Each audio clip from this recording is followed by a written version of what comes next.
हुकूमत का सियासी मुखालिफिन के खिलाफ इंतकामी कार्रवाइयों का सिलसिला थम ना सका। मुखालिफ आवाजों को दबाने के लिए एक बार फिर ओछे हथकंडों का इस्तेमाल किया। सरबराह अवामी मुस्लिम लीग शेख रशीद को रावलपिंडी पुलिस ने गिरफ्तार कर लिया। साबिक वजीर दाखिला को पीपल्स पार्टी रावलपिंडी डिवीजन के सदर राजा इनायत उर रहमान की जानिब से दर्ज कराए गए मुकदमे में गिरफ्तार किया।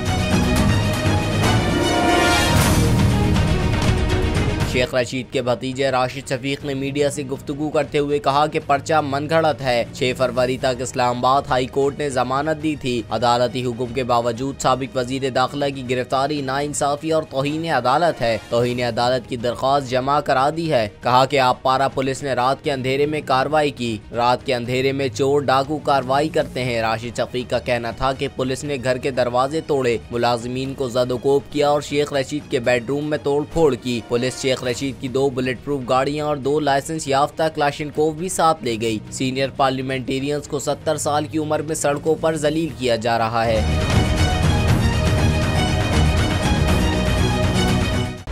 खूने नाहक बहुत पी चुकी ये जमीन, अब कोई दिन में ये खून उगलने को है। खत्म हो जाएगी ये तमाशागरी, वक्त पलटेगा रोजे जजा की तरह।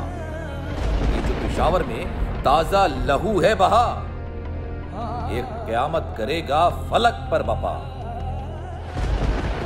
गम की सलमनाक घड़ी में बोल सानह पेशावर में शहीद होने वालों के लवाहिकीन के साथ।